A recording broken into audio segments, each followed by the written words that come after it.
friends. So I just finished a new outfit and I wanted to talk about it with you because I'm pretty proud about how it came out. And also, this costume has been through a few iterations. So I wanted to talk a little bit about how you can make your costume pieces last longer. So this top actually started off as a find from Ross. And initially what I did was I just put this strip of black fringe along the top. So originally, none of this blue fringe was here.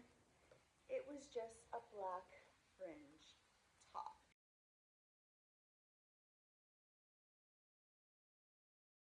And I did a couple of routines with it.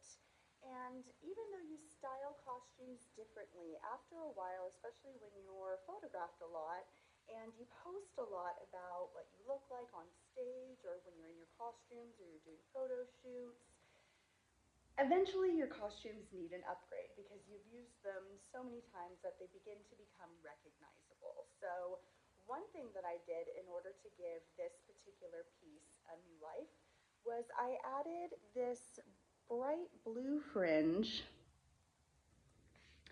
and I didn't do it quite as far as I did the black fringe. So I did the black fringe all the way down the side to here.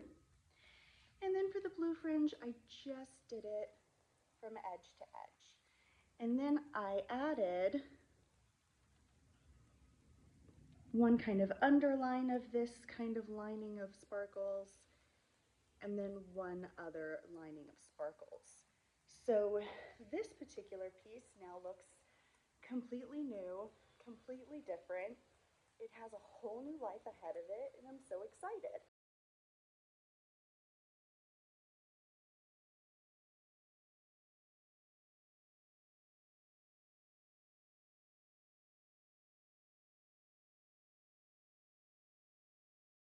So what I was left with was a brand new top.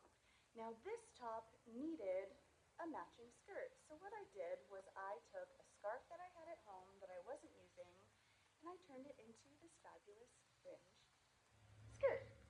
So what I did was I took my scarf and I wrapped it around my waist and I thought, oh, there's enough room here to like have some tie area. Fantastic. Also, this particular scarf was pretty wide to start with. So I knew that I could make a skirt and not just like some kind of fringe belt situation or use it as a support on something else. So now what I did was I wrapped it around my waist to find out what kind of length I needed to actually save. So I tied it around my waist and I thought, okay, so this is about where I'll be tying it. And I put little rubber bands around this area to, number one, give the kind of scrunch effect that I knew was going to happen anyway, and two, give me a defined length for my skirt. So then I sewed my pattern and I just kind of sewed the ends together. So I just kind of sewed right before where the rubber bands were, made sure that it was flat, made sure that it was layered nicely so that when I sewed it, it laid flat and I would have a nice piece to be able to tie with. So I did that on both sides. Then I went through and I started with my bottom layer of fringe. And my bottom layer of fringe is 2 layers stacked on top of each other. It's 4-inch layer black trim with a 2-inch blue trim on top of it. So it's pretty heavy because they're stacked right on top of each other. And I just sewed them together right on top of each other.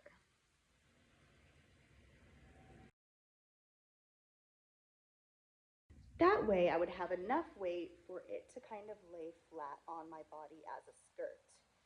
After that, I took one more layer of black fringe.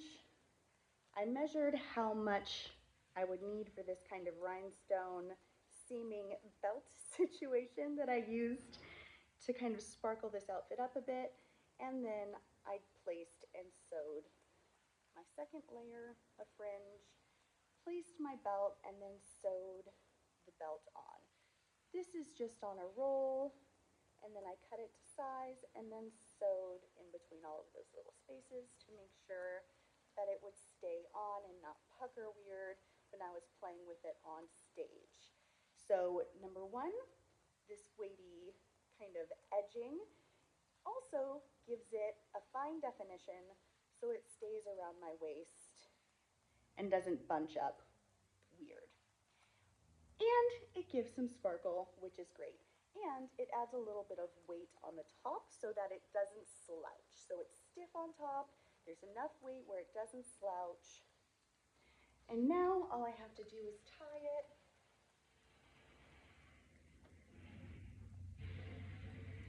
And I've got a cute little skirt.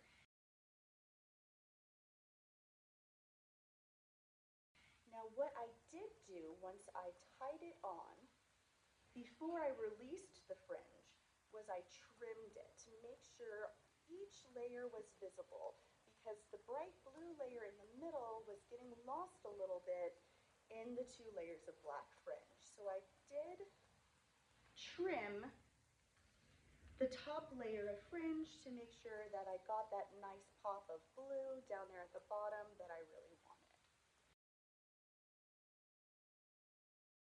So there you go. Now I've got a brand new outfit that's ready to hit the stage and get to teasing. Check out all of the information down below, and I hope to see you on stage very soon.